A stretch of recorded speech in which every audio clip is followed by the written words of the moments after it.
Shut up and sit down.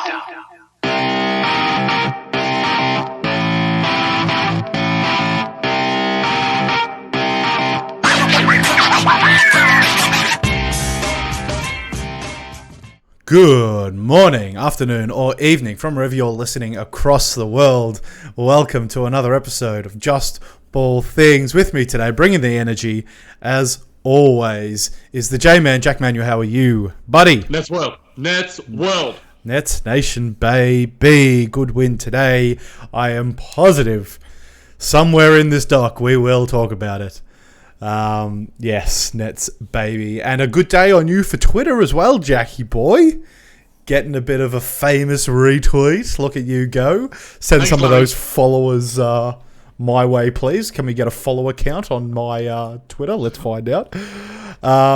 But yes, my name is Nick Busink. And Jackie boy, I don't have a random fact for you today because I'm lazy. And that's fine. I can be lazy. It's my life. Randomness of your fact is that there is no random fact. That's exactly what makes it random. We're up to 82. I feel like that's high. I got a few. You know what actually did me a lot of favors? The Podfathers chat. I got a few followers out of that. I'm not gonna lie. So thank you, OTG. Yeah, I've been sharing some Wizards thoughts. You know, when the whole Harden thing was going, I was retweeting my boy John Wall. Saying how, you know, everyone's got to be on the same page. You know, reading between those lines. Yeah, and we got there. The lines. We got there in the end. So let's get down to business, Jackie boy. You can contact us on Twitter at JBTNick or at the JmanJBT. It is right there under our names if you are catching us on YouTube, which I hope you all are. We are also closely affiliated with OTG Basketball. They've got an awesome podcast network and YouTube network where you can keep to date with all things NBA. Make sure you give them a follow on Twitter at OTG Basketball or on YouTube at OTG Basketball. Give them a subscribe. You can keep in time with all things JBT and OTG. We are on Facebook, facebook.com/justballthings. Give us a like and a follow there. And jbtpodcast@gmail.com if you want to email us for any specific reason. We're also available on DMs on our Twitter. Jackie boy, let's get stuck right into this with the Busink-Manuel scale, kind of. For those of you who knew, this is a JBT created scale that sums up how likely things are to happen in the NBA. We scale it on alternative fact, Twitter fact, Wikipedia fact, or just a straight up fact. But I'm guessing, Jackie boy, that our first segment is Brooklyn Bits.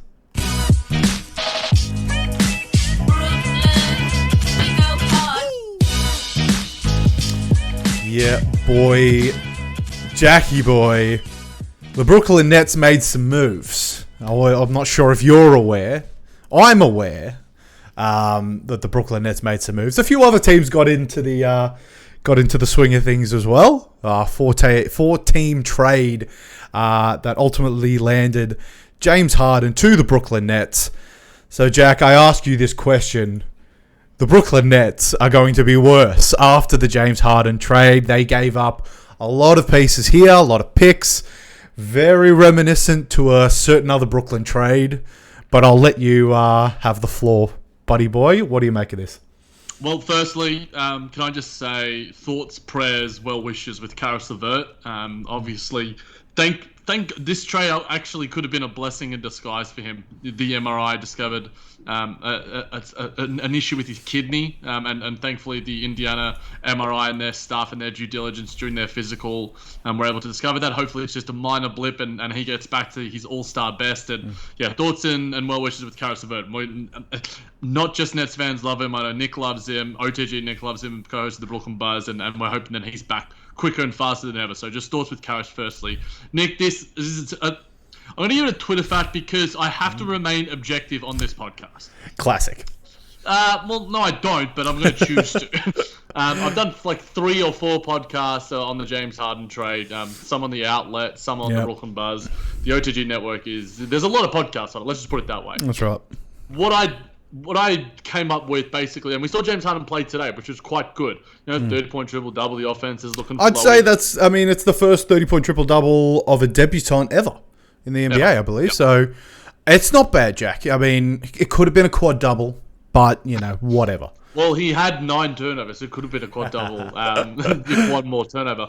One thing I will say, Nick, though, is the defense is going to be suspect, especially when you are relying on DeAndre Jordan as the backline of your defense. This is the problem. I think a lot of people will focus on the Harden acquisition as being a defensive liability. Harden's not bad. Harden is not a bad defender. But you lost Jared Allen, who was the backbone of your defense. So I'll just say that. Yeah, I mean the Nets' rim protection has been shoddy at best, even with Jared Allen. And he was really blossoming. He had great games against Joel Embiid and Rudy Gobert. He is a tremendous switch defender as well, a part of our sort of style of defensive system. Whereas DeAndre can barely move. Like, he is as close to being washed as you can be. Like, that spin cycle that's going on, it's almost done for DJ. He misses, like, I know we're talking defense, but on the offensive end, it just seems that he misses real gimme opportunities as well. Like, you're a big man, you're 2 foot from the rim.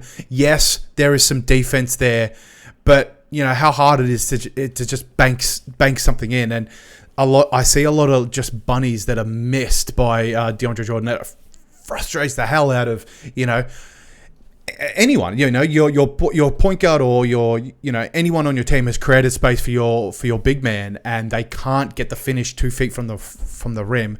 Is frustrating. It's frustrating in our amateur leagues, and I can only imagine in the biggest stage in the world, it's even more frustrating. Yeah, his hands are horrible as well. James Harden had some great pick and roll passes to him, and Reggie Perry was better in the pick and roll. Our second round pick, and obviously that's not going to cut it going forward. No. The Nets small ball lineup with Jeff Green and Kevin Durant at the sort of 4-5 sort of interchanging there is good, but I don't think it's going to be good enough to go up against an Anthony Davis, Joel Embiid, and some of these sort of bruisers, Nikola Jokic. I'm worried about that, Nick. And the Nets still gave up 115 points today. For those listening, it'll probably be tomorrow to the Orlando Magic, a team that do struggle offensively. And again, Nikola Vucevic, when I watched the game yesterday and they were versing the Celtics, I'm like, yep, this guy's going to cook DeAndre Jordan. They're the 5th last in offensive rating, the Orlando Magic. So that's probably a damning indictment. And the Nets are going to score 120 pretty much every night. It's just that they're going to give up 110 or are they going to give up 95? Now, I have faith in the fact that I think Sean Marks, like, there's still 3 spots on the roster that need to be put there. And Nick Fay and I talked about on the Buzz about a couple of different names. So listen to that if you want to hear some different prospects that we talked about. It could come to the Brooklyn Nets in that respect. But I think that the offense is going to be seamless, Nick. We saw tonight James Harden and Kevin Durant playing off each other. It's goddamn beautiful. It's like, I'd have to pull my eyeballs out and be like, is this actually real? I can't actually believe like how insane this is and what the Brooklyn Nets have gone from to the Brooklyn Nets now are like the villains of the league. We were the castaways, the sort of everyone's sort of friend. Yeah, we like the Brooklyn Nets. They're fun. They're on the come up. Yay, D'Lo. And now we're like, fuck James Harden, fuck Kyrie Irving, fuck Kevin Durant. You become the villain. You become the villains overnight because you've traded and you've acquired unlikable players, ultimately. But it is quite joyous to watch. I mean, obviously 1 game sample size at the moment, but I caught a little bit of this game, and we're seeing highlights now on the screen. Harden just needs to be engaged in the team. We saw his sort of play diminishing a little bit with the Rockets, but the guy can still be hella engaged. He's a beautiful passer of the ball. And literally he can rack up 15 assists a night if he just handballs the ball to KD. Does a few dribbles, takes a mid-range jumper that he never seems to miss. It's just those two by themselves just create just gorgeous offense. And I'm mega excited. This worked because there was no Kyrie here today. And I think where the offensive struggles may come is that there may be too much talent on the court. If that's the thing, like there may be too many cooks in the kitchen, and then it will really come down to how Steve Nash will stagnate these minutes. Will he play all 3 at the same time for the bulk of the game? No. I wouldn't imagine that. And But you're going to see. Sorry to interject, Nick. We've sort of seen with KD and Kyrie. Initially, he was playing them quite a lot together in the sort of opening 5 games or so before Kyrie Irving's absence. And then after maybe 4 or 5 games, he started staggering them and did find some semblance of success there. We saw it again tonight with James Harden. James Harden with the second unit tonight, I thought was really, really good. And I think when you add Kyrie Irving to it, while I agree that there's going to be probably some growing pains, but you can have one of those 3 superstars on the court at all times. This is the scary thing that is going to press them through the whole year. This is why this team is going to be frightening, because all 3 of these players can lead a team individually. That's fucked. That's and you're going to see a lot of Harden combos because he can create for the other 2. You may not see much Kyrie KD combos. I'd love to see that. KD's been better. I think, funnily enough, I think KD's probably the second best out of those 2. Kyrie Irving can get sometimes blinkers on. He's good in transition and fast break if he gets the rebound. But I think KD is almost too willing of a facilitator on a pass now. Like he'd be averaging, I don't know, 6 or 7 assists on the season. But if you've got the option of Harden there, I'd be love to see how by the end of the season the minutes break down to see how much game time KD and Kyrie have without Harden, because I think Harden may act as a glue guy too, which is weird to say given what we've seen from Harden over the past few month. But yeah, I think. I mean, I'm a big fan of Harden, so you're not going to hear me, crapping on Harden a whole bunch. I just think that it becomes the Harden and KD show in my eyes, and I wonder how well Kyrie will adapt to this and whether there are some growing pains, whether there is some sort of issues, the same issues that he may have had in Cleveland, how he wasn't, maybe seen as the number 1, and now personally I don't even see him as the number 2. Good, just because I'm a big James Harden fan, and I may eat those words. I may eat your face, as we used to say. If Kyrie comes back and starts balling, I mean, he is back now, I believe, with the team, or they'll find him. I know they'll find him. The news was he was going to be back today, and then that came from Woj, and then I think that Steve Nash either wants to keep him out for a little while longer, get him some conditioning, or whether honestly, just to give a take for the sake of being a take, I actually think that it might be somewhat disciplinary. I think Kyrie wants to be back, and I think Steve Nash and Sean Marks are probably behind the scenes being like, you know what, you stuck out from us, and you were busy doing these sort of things behind the scenes, and I've said my part on the Brooklyn Buzz.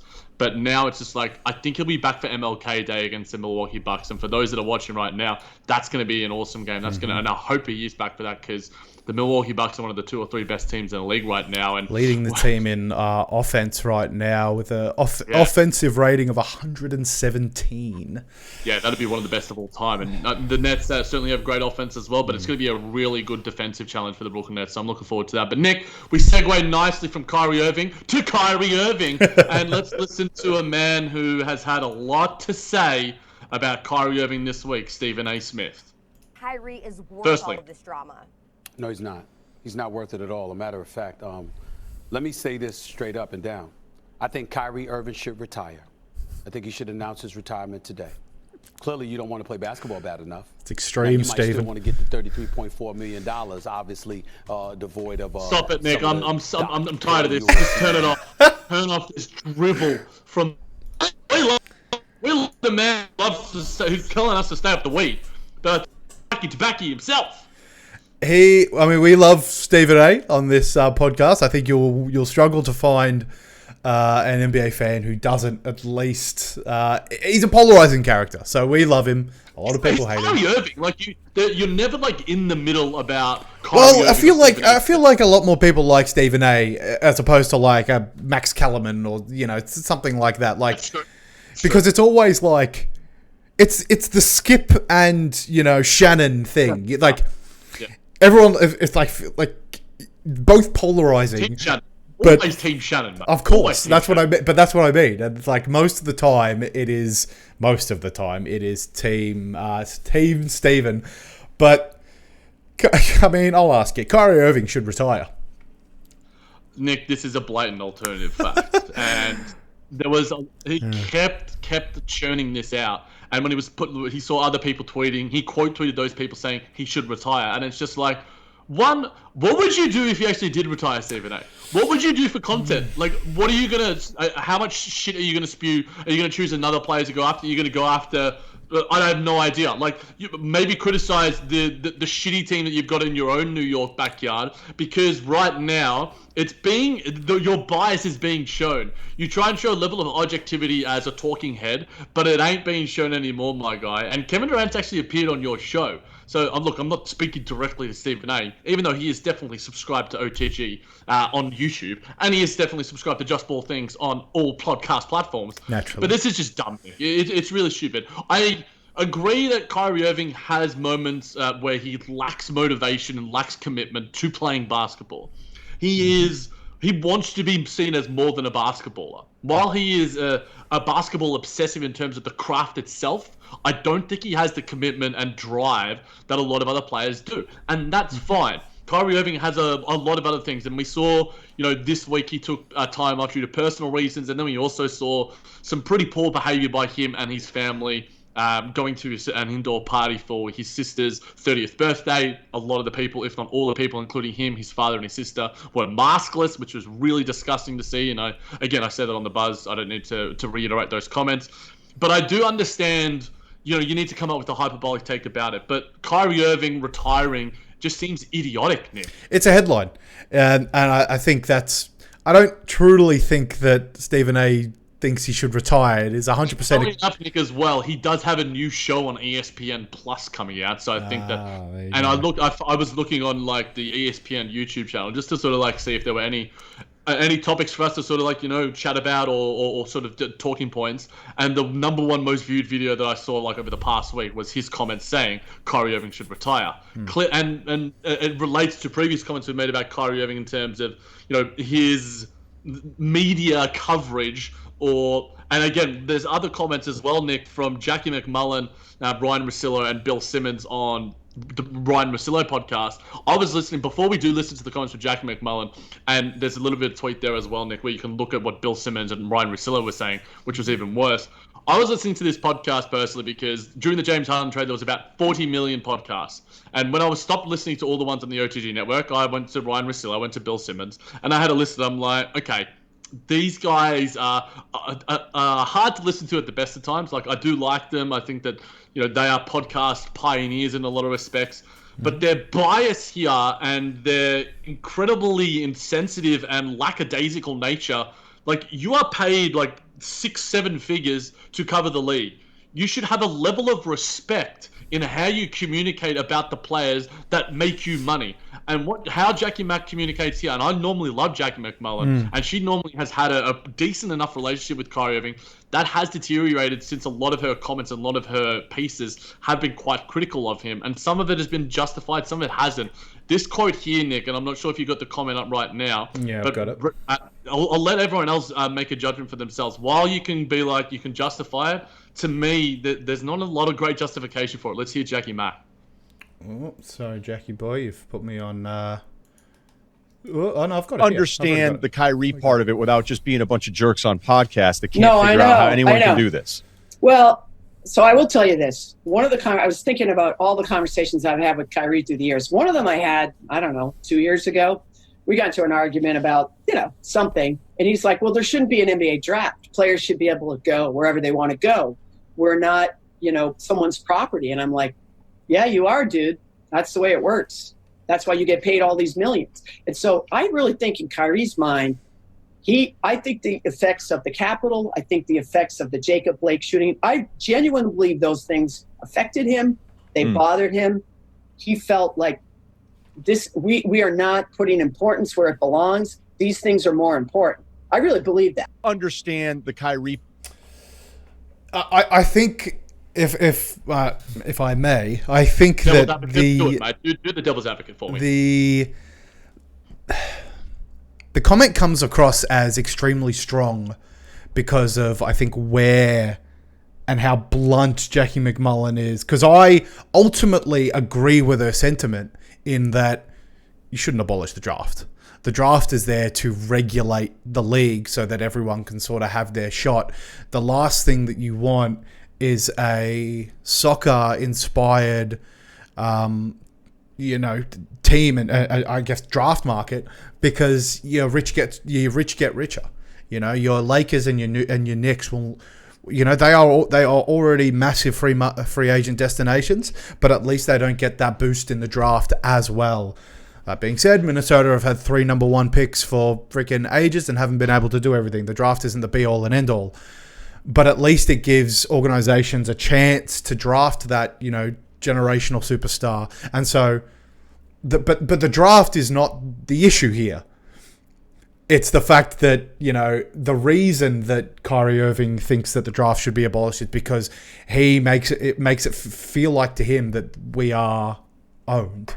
And we don't get to. Why we don't call them owners anymore, and that's why you don't reference someone as another person's property, let alone an African American man who is producing talent and is paying your checks. And just the way that was phrased, in that, it made it seem like Jackie McMullen is like, well, you are someone's property.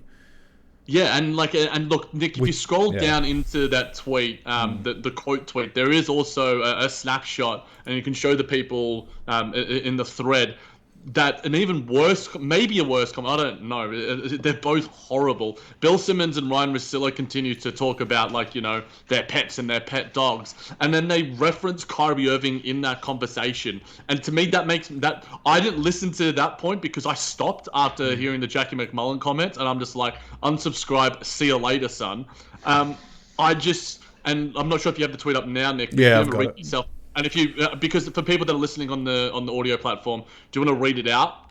All right. So Jackie McMullen on Ryan Russell's podcast is saying, well, so I will tell you this. One of the conversations I was thinking of all the conversations I've had with Kyrie through the years.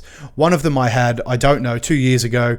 We got into an argument about, something, and he's like, man, transcripted stuff reads really weird. Is this the draft comment, Nick, or is this the dog comment? It was the one underneath the transcript. Oh, sorry, this is the transcript. So which? I can't find. Oh, is that this one? Is that this one? Hold on, let me get this one up. Had a conversation with Kyrie Irving where he stated that no players in the draft and were people's property. And McMullen replies, "Yeah, you are, dude. That's the way it works." Is it the one by Be More Train Guy? Yes. And then also there's one in the tweets. Be More Train Guy also says later on in the podcast. If you've got it there, then you can read so, it. And he says here, later on in the podcast, Simmons compares the Nets players to his dogs. Realizes he's comparing people to dogs. Catches himself, says not to compare NBA players to dogs, and then continues to compare NBA players to dogs. Oh yeah, I can see that. Yeah. I think Ryan Russillo also says Kyrie's name during it, and I mean Bill Simmons has had his issues in the past, and with good reason. But this is just another level, Nick. I get. Podcasts are sort of like a free platform to just banter and stuff, but the lack of just respect and also the lack of awareness is just shocking. And then the disrespect to the players that are the ones that, without them, you have no content. You are meaningless and worthless. You would be nothing without Kyrie Irving, the Boston Celtics version of Kyrie Irving, the Brooklyn Nets version of Kyrie Irving. What would you have to talk about on your podcast? And Ryan Russillo has said in the past, he's voted for Donald Trump because it's for tax reasons. These dudes are dickheads, and anyone who subscribes to them still, and I was guilty of it in the past, I'm like, you know what? I'm going to give them a pass because one mistake doesn't define a person. But you make a mistake again and again, not just on a different episode, but in the same freaking podcast, then I'm done, man. And I just thought the lack of respect and it comes off really, really racist coming from these old 50, 60-year-old white dudes that are earning their 7 figures talking into a microphone, which is rich coming from a 30-something talking into a microphone, but I'm doing it for goddamn nothing. And I'm doing it criticizing the people that are earning the money. And I don't know, Mick. Maybe I'm going over the top here, Nick, but I just felt quite queasy listening and reading these comments. It's disrespectful at the very, very least. I mean, I'm more willing to give McMullen a pass than say Ryan Russillo, because I don't think I've ever liked Ryan Russillo's takes when I've listened to Simmons' podcast, and you know he himself is a bit of a takesman, is Bill Simmons, but he always seems to, you know, he's always got that Boston bias and all of that, but a lot of the stuff he can come through with, you know, legitimate concerns, blah, blah, blah, blah, and arguments. I've never really got that impression from Ryan Asillo, so I never really liked him in the first place. But I've listened to a lot of Jackie McMullen stuff through, because she does a lot of episodes with Zach Lowe on his podcast, and she always seems very leveled. And so to hear this from her, and obviously, you know me, I do lots of research for this podcast, and I mean, this quote took me by surprise because I hadn't heard it before.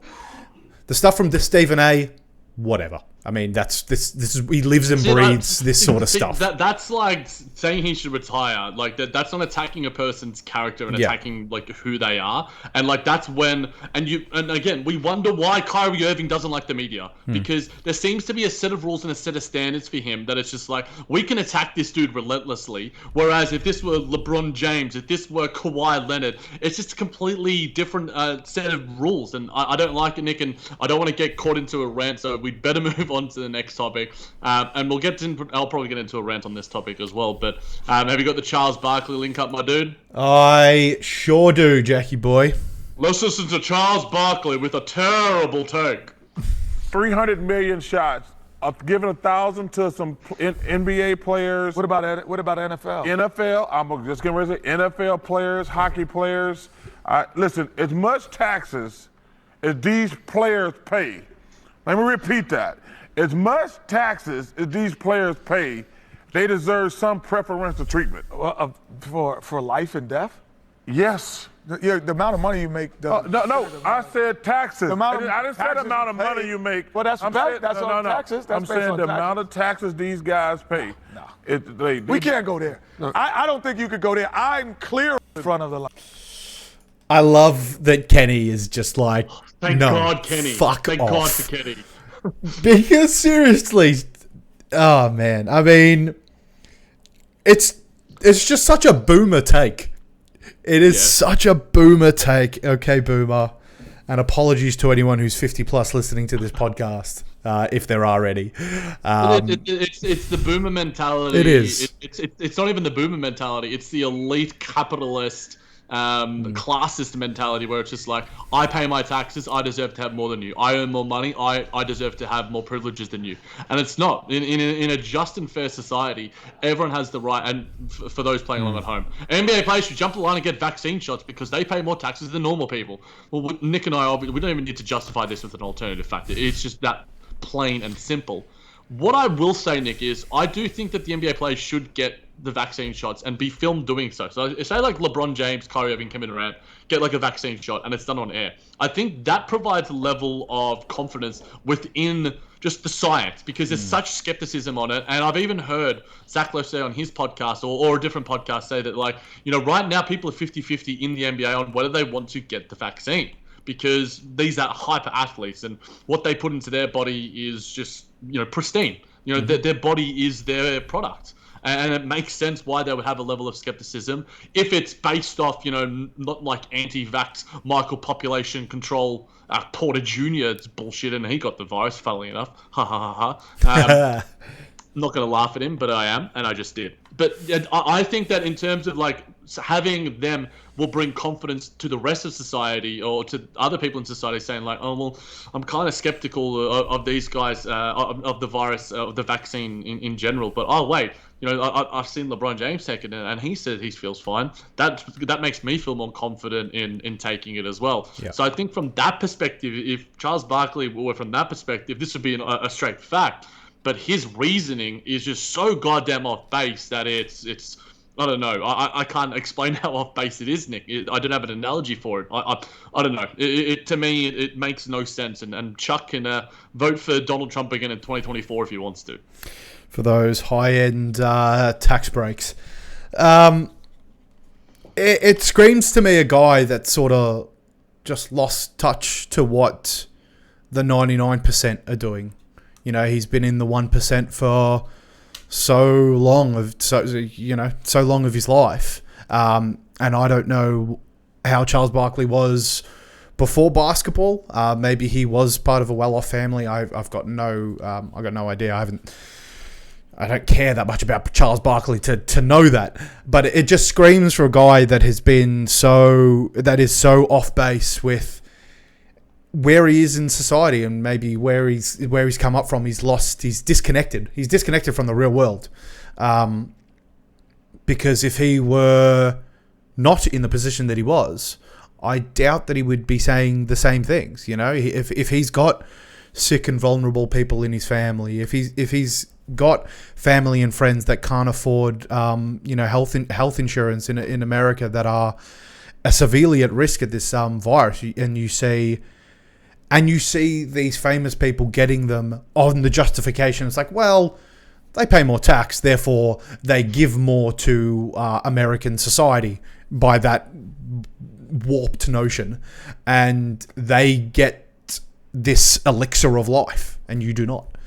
And that is that's demoralizing for anyone. If 100% of the country was on board saying, yes, we are going to get the virus, it's just a matter of, getting the resources available, then I would have no one in the 1% getting it unless they were of significant risk. Your significant risk needs to get it first. Social status notwithstanding, like, it's got nothing to do with it. But giving it to these people of great influence to convince other people to get it is the only benefit. And because not everyone is on board. 100% of the country is not on board with this vaccine.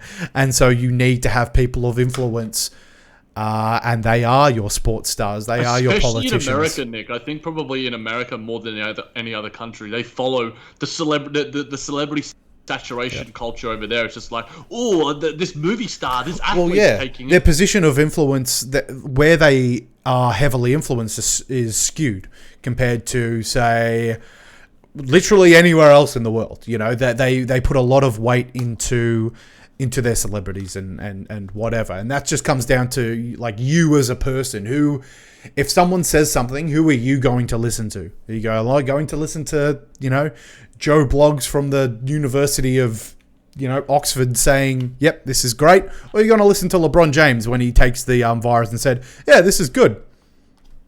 It'll probably be the latter. And so, the notion that anyone of authority or of I guess wealth can jump the line on these just screams of just more of what's wrong with American society and American culture, the class division. It will just grow, and that's bad. Class division is bad, Jack. That is what I've gathered from this. That's what we'll title the podcast. That's going to get all the clicks. Class division. We love the class division YouTube. Let's tap into a new market. But no, look, you hit the nail on the head there, Nick. And look, you mentioned LeBron James a little bit. Nick, we got some Space Jam 2 news.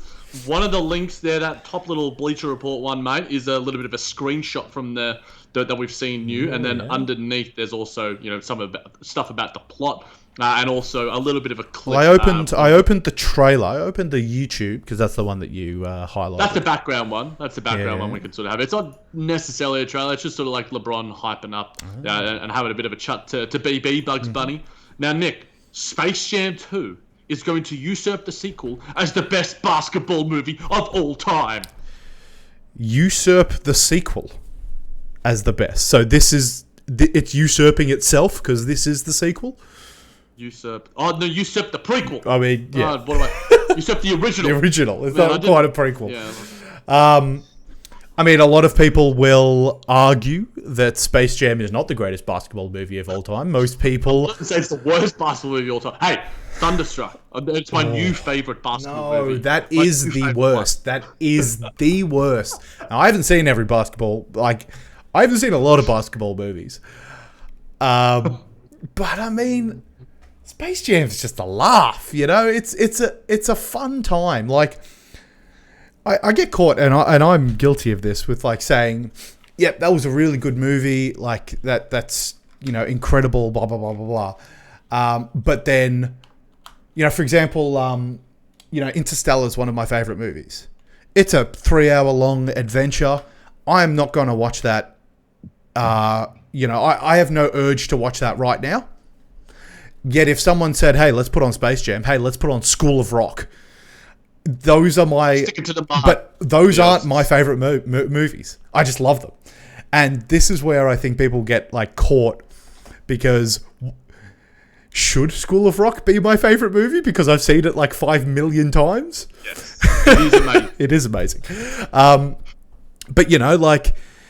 But it'll never openly be my favorite movie. So, people will go to your Coach Carter's, and a lot of people love White Men Can't Jump, but I will happily, Coach Carter is obviously a superior movie, but I'd so much rather see Space Jam. And I would watch it, and I have 5 million times over. I think I've seen Coach Carter once, and that's probably all I'm ever going to see it, really. And yeah, no, it's fair. But and also, Nick, that first tweet, the Bleacher Report one, chuck that one up because that's the screenshot. I'm not sure of it's LeBron James looking at bugs. And for those that aren't playing along at home, definitely search it up. It's dramatic and everything. But for those that haven't heard the plot line yet, and this came out late last year, and this is the plot via Yahoo Sports. The plot. I think we've read the plot on the podcast before. Yeah, but do it again. When LeBron and his young son Dom are trapped in a digital space by a rogue AI, LeBron must get them home safe by leading Bugs, Lola, and the whole gang of notoriously undisciplined Looney Tunes to victory over the AI's digitized champions on the court.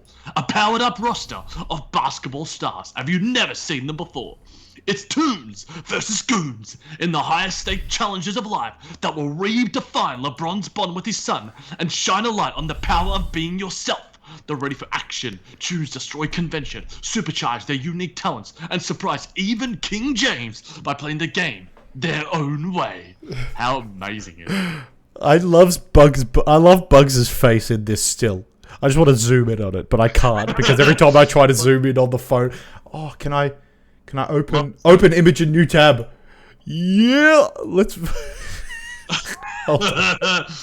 It's a great image. Let's and look and. Oh god, I've just zoomed in on LeBron's hairline. Oh no, that's not lack thereof. But there was also the plot lines of saying that it's going to cross over into other Warner Brothers franchises. I did hear that, yeah. And I'm just this movie sounds absolutely goddamn incredible. Hook it to my veins. I am most excited to see how Lola Bunny has aged because she was looking straight fire in that first one, really confusing my child self as to whether I found animals attractive. But, we didn't get that when we were watching that. We were 10 years old compared to where we were 25.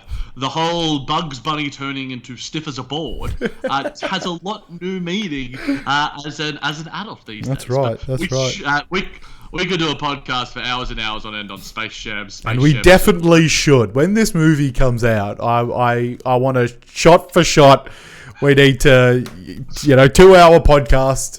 Just detailing everything. Well, come on, mate. It's 4 hours. We're going to do a podcast series. It'll be day after day after day. We're analysing each scene. Each shot. Don't worry about that. But, Nick, something less fun is them Wizards lose. No. I don't want to push the button, Jack. Push it. The Washington Wizards is making noise. I drank some bleach all the way down to the blue, and now I'm starting to feel like Harry Potter. I wish, Jackie boy, that this music gave me more joy. But it means that we are talking about the Washington Wizards and their woeful nature. Jack, you've resized on my screen. Hopefully that'll fix itself. The people on the YouTubes are like, what the hell is going on? But I will start playing some Bradley Beal highlights as we say. There you go, you fixed it up. There we go. OBS doing wonderful things. Bradley Beal trade is imminent. Jackie boy. Nick, I hate to give this a fact, but I'm not going to give it a fact for you, mate. I'm giving it a wiki. I think it's pretty strong because the Wizards suck. And half of them have COVID, which is horrible. That's probably the worst thing about it. That they Russell Westbrook has a quad injury. Has a list of players been released? I keep seeing just 6 players, and they're not sort of disclosing. I think it's partly to protect the privacy of the players. Unless the player chooses to reveal it, it'll be Garrison Matthews or fucking someone shit. Hey, look, it does. And 6 other shit players, which we're not short of 6 shit players. Look, at this point in time, any player is good for you guys, Nick, especially with the injury to Thomas Bryant as well, which really, really sucks. I mean, this pod, I feel like we should de-institute Wizards Woes for your mental health purposes. But the Wizards Woes music is such a banger. So and I've got Bradley Beal highlights here, so I'm remembering the good times. that game was epic. He's a flat out. Yeah, we lost. So epic. Fucking hell. But Nick, I think that there was talk of Bradley Beal being traded before James Harden. Now, I think Bradley Beal has a greater desire to stay in Washington, but I think that Tommy Shepard and the front office, the moves that they can make, they're hamstrung. They've got Russell Westbrook. John Wall's playing better basketball than he is. Russell Westbrook's now injured with the quad injury. The only way that they can get better, Bradley Beal can't play any better. He's putting up 60 points, 45 points. He's playing truly incredible basketball. He is the scoring champ right now, Jackie Boy, at 34 points per game. Probably an all-star, but I'm not sure the people vote him in. But I'm not looking forward to that conversation in literally a month's time. Yeah, basically. But it's funny because he was on the JJ Reddy podcast, and we spoke about that appearance where he was sort of saying, I signed this deal to give myself flexibility so I can be in a situation where I'm winning. Doesn't seem like that's going to be happening in Washington anytime soon. I mean, obviously, a Bradley Beal trade is going to happen after a Scott Brooks firing. I think that's probably more likely to happen first. And then if Bradley Beal gets his sort of favorite coach or from wherever, and that changes things even slightly, and the Wizards are in the play-in tournament, because right now they're playing like one of the worst teams in the league, and that's saying something in a league with the Minnesota Timberwolves and the Sacramento Kings. I have no words, Jackie Boy. I do not want this to be true, but this has been a sort of year-long trade rumor, really. How long do we have left? Do you know off the top of your head for the trade deadline? Or is that a thing this season? It's going to be, I think, around March, I believe. Oh, okay. So we're still got ages. Yes. I mean, this is going to be an ever-circling news story, even if we do get a new coach in. And, I keep thinking my first coach to get fired pick in our preseason pod is looking pretty good, because I did say Scott Brooks. But then, obviously, if things, Scott Brooks was a bit of if we were doing well, then he wouldn't have been. I wonder how much influence Russell Westbrook is having over the Scott Brooks retainment, because is that part of the reason that he was sort of happy, I guess, to come to Washington? He came in full of energy, and I still believe he's exuding that energy. He is. I don't think it's a coincidence that Bryant was having a career season under Russell Westbrook. I also don't think it's a coincidence that Bradley Beal has continued to get better as well. I just think that Westbrook, despite his, maybe being a negative on the court, he is a positive to other players in the training yard, and I do see that a lot of him, and I have seen that more now that he is a Wizard than when he was on the Rockets and OKC. And so whether Scott Brooks gets fired first, I think seems likely, but it really just depends on how much Russell Westbrook has in that play. But Bradley Beal trade being imminent is, I think, a fact. I think this trade deadline, because we're not gonna turn a corner. I mean, it was bad enough. I was thinking that we were going to turn a corner at the start of the season because we had made these trades, and I even said, I'm like, it probably won't happen because the Wizards find out new and exciting ways to disappoint you. Lo and behold, they have. And it shouldn't be a surprise, and it shouldn't be soul crushing because I should have seen it coming, but it is, and I don't see him sticking around. I think it'll be the Russell Westbrook show, even if Brooks is still there, because if Brooks is still there, then that may force Beal's hand and be like, well, if you're not going to change anything from the front office, if you're not going to make any more moves around me, then, and if you're not going to get some players that aren't goddamn infected with coronavirus, then I need to go somewhere where my talents are realized. And I think the All-Star snub may have helped him a little bit in this respect because people see him as being an incredibly underrated superstar now. There's a lot of noise about Bradley Beal not making the All-Star nor the All-NBA team. And he's leading the league in scoring right now. Like, his trade value is high, and we can get some decent trade packages for him. Maybe we can do another 14 blockbuster because I don't really know who's got the picks right now because it feels like picks are just a mess in the league right now. There's always some sort of protection, and there's pick swaps, and I can't keep up, Jackie boy. I literally come down to the draft and I was just like, oh, this is Brooklyn's pick by way of Milwaukee and Houston. I'm like, how did that happen? And it's literally years in the making, these picks. So you just can't. I don't know what team has the assets to deal for a Bradley Beal. But for his sake, and I'd said the same thing with John Wall, for John Wall's sake, I do hope that they get out of this fucking toxic environment of the Wizards because they deserve better. To see Bradley Beal win a championship would just be amazing. It would be, no matter what the team is, it would be amazing from a Wizards, just as a Wizards fan, it would be amazing. But yeah, I think if he was smart, he'd be gone. And I understand the pain that is the Wizards. So I'm not going to be pissed if he leaves. It's like, I get it. It's funny how quickly things have changed since the start of this podcast, and you would always give me so much shit as a Brooklyn Nets fan. And I don't give you shit as a Washington Wizards fan because I have the empathy of that pain, Nicholas. I know what you're going through. I've been through it, and I will tell you, there is light on the other side, my friend. If Tommy Shepard is as good as a Sean Marks, even as half as good as we just need a Kenny. We just need a Kenny Atkinson.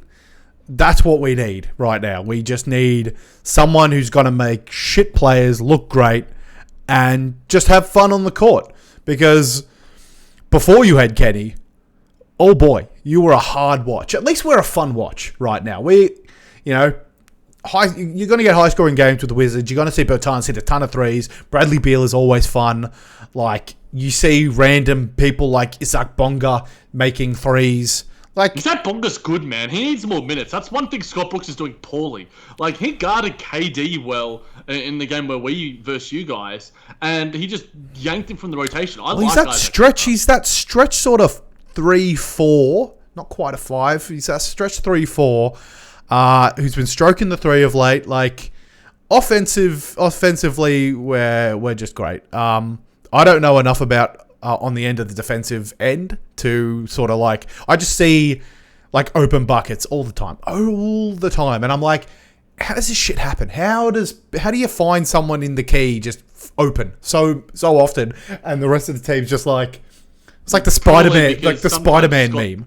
Scott Brooks is playing Russell Westbrook, Ish Smith, and Bradley Beal at the same time. Not necessarily the best lineups to form some. I mean, I've had my 2 cents on Ish Smith. I have vented on Ish Smith before, but you're right. Like, Russell Westbrook just gambles a lot. And I remember you said that to me at the start of the year, and I'm just like, oh, well, I haven't really seen it. But then it was sort of like, you know, when you bring light to something, you just see it constantly. It'd be like, maybe this was happening in the first few games. I was just sort of blind to it. It's just once you said it, I couldn't unsee it. I was just like, oh, damn. Like, I remember one player, this is going off on a tangent, but he had taken a 3 and he's just standing there just like that. It was against the Nets, and TLC had already run the court because he had clanked the 3 and got the bucket. I'm just like,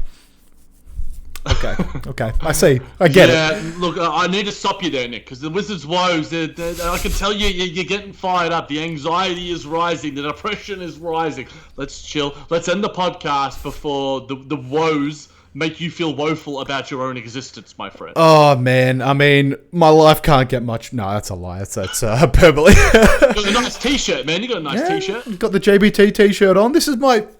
I ordered this, and it was already massive. Like, I just got... I'm used to ordering from Chinese websites, and this was from an American website, and I ordered the 3XL, and it's just way too big. And then I lost weight, and now it's even bigger. I'm literally in my pajamas. Actually, I want to show off my pajamas to the camera. Hold on, let's see if I can. Oh, Simpsons! For those playing along on the audio platform, it's Homer with the old pink sprinkled donuts. Yep, that's it. So I'm wearing my PJs. I'm loving life, Jackie boy, right now. Apart from when I watch basketball. That's why I watch a lot of Lakers, because I want to feel good about myself. What Nets? Come on, mate. I was watching the Nets. I tried to do the right thing today watching basketball, because I'm like, Jack will be watching the Nets game. I'll watch the what was the other game that was on? I literally watched it for 5 minutes. It was boring me. Raptors? No, it was I can't remember. It was a different game, and I was just like, I had the urge of like, oh, I want to see James Harden play. And I ended up switching it over. So we both watched the same game. But it was good. It was a good game. Seeing Harden do the things that Harden does. I saw that assist to Jeff Green. That was gorgeous. Gorgeous. And we saw it in the highlights before. With Nick, as James Harden said on his Instagram, scary hours are coming when Kyrie Irving returns. It was like, I love reading into the post game tweets, because it's just like, great team win. I'm like, James, what are you doing, mate? You're burning more bridges. But yeah, Brooklyn certainly do have an ace in their sleeves right now. So, all right, Jackie boy, it's been a long pod. No, it hasn't even been a long podcast. It's been a short podcast by our standards, but you know what? It's our podcast. We do whatever we want. So that just about does it for another week. We'd just like to say thank you for tuning in to Just Ball Things. As always, you can catch us on Apple Podcasts, Google Podcasts, Pocket Casts, Player FM, Spreak, Spotify, wherever it is you listen to your podcasts. Do us a solid. Leave us a rating and review if you're listening to us on Apple. 5 stars helps us out a bunch. If you are watching us on the YouTubes, hit the like button. Make sure you comment below and hit that subscribe and notification bell so you can subscribe to the OTG network and find out when new stuff is happening. And they are coming out with your content is it close to daily? Like between pretty much. Between everything that is on that YouTube and podcast network, make sure you subscribe. You will not be sorry. So remember, it's you guys that make the show great. So we appreciate any and every post heading our way. So until next week. Keep balling, superstars.